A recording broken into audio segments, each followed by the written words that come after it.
মৰমৰ ছাত্ৰ-ছাত্ৰীসকল, পোনপ্ৰথমে তোমালোকক সাইন এক্সলৈ স্বাগতম জনাইছোঁ। আজি আমাৰ আলোচ্য বিষয় হ'ল মানুহৰ পৰিপুষ্টি অৰ্থাৎ মানুহৰ পাচন ক্ৰিয়া সম্পৰ্কে আলোচনা কৰিম। আশা কৰোঁ তোমালোক উপকৃত হ'বা। মানুহৰ পাচন নলীডাল মুখৰ পৰা পায়ুলৈকে বিস্তৃত এডাল দীঘল নলী। ইয়াত দেখিছা নহয়, দেখাই দিছোঁ। এই পাচন নলীৰ বিভিন্ন অংশসমূহ হৈছে মুখগহ্বৰ, গ্ৰহিকা বা গ্ৰাহনলী, পাকস্থলী, ক্ষুদ্ৰান্ত, বৃহদান্ত আৰু মলভাগ বা পায়ু। এতিয়া প্ৰথমে আহিলে মুখগহ্বৰ। এয়া চোৱা, চিত্ৰত দেখুৱাই দিয়া হৈছে মুখগহ্বৰ।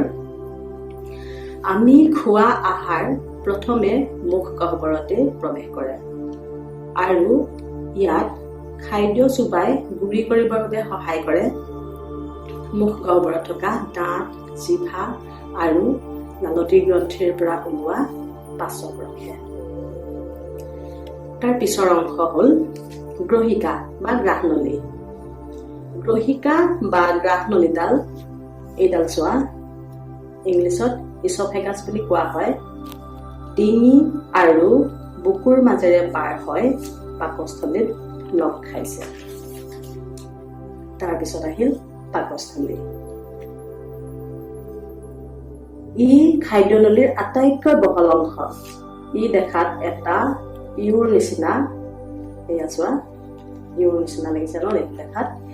ইয়াৰ এটা মূৰে গ্ৰাহনলীৰ পৰা খাদ্য গ্ৰহণ কৰে আৰু আনটো মূৰ ক্ষুদ্ৰান্তত মুকলি হয়। পাকস্থলীত খাদ্য পাচন ঘটোৱাত সহায়কসমূহ হ'ল পাকস্থলী গ্ৰন্থি, হাইড্ৰক্লৰিক এচিড, শ্লেজমা আৰু প্ৰটিন বিশ্লেষী উৎসেচক। তাৰপিছত আহিল ক্ষুদ্ৰান্ত। মানুহৰ পাচন নলীৰ আটাইতকৈ দীঘল অংশই হৈছে ক্ষুদ্ৰান্ত। ই 7.5 মিটাৰ দীঘল আৰু ই অতিকৈ পাখোৱা নলী। চিত্ৰত দেখিছা নহয়, এয়া চোৱা কেনেদৰে ক্ষুদ্ৰান্তডাল পাক খাই আছে। এই ক্ষুদ্ৰান্ততে প্ৰধানকৈ খাদ্য পাচন ঘটে আৰু শোষণ হয়। ক্ষুদ্ৰান্তত খাদ্য পাচন ঘটোৱাত সহায় হোৱা গ্ৰন্থিসমূহ হৈছে যকৃত আৰু অগ্নাশয় গ্ৰন্থি। ক্ষুদ্ৰান্তৰ বেৰত কিছুমান আঙুলি সদৃশ প্ৰবৰ্ধ থাকে। চিত্ৰত দেখাই দিছো চোৱা, কেনেকুৱা আঙুলি সদৃশ এই প্ৰবৰ্ধবিলাক। এই প্ৰবৰ্ধবোৰক ভিলাই বুলি কোৱা হয়। ভিলাইবোৰে ক্ষুদ্ৰান্তত পাচিত হোৱা খাদ্য শোষণ কৰে। তাৰপিছত আহিল বৃহদান্ত্ৰ।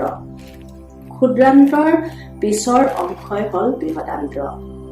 ই প্ৰায় 1.5 মিটাৰ দীঘল। এই অংশই পাচন নোহোৱা খাদ্য বস্তুৰ পৰা পানী আৰু খনিজ লৱণ শোষণ কৰি লয়। একেবাৰে শেষত আহিল পায়ু। ই একেবাৰে শেষৰ মলত্যাগ কৰা অংশ।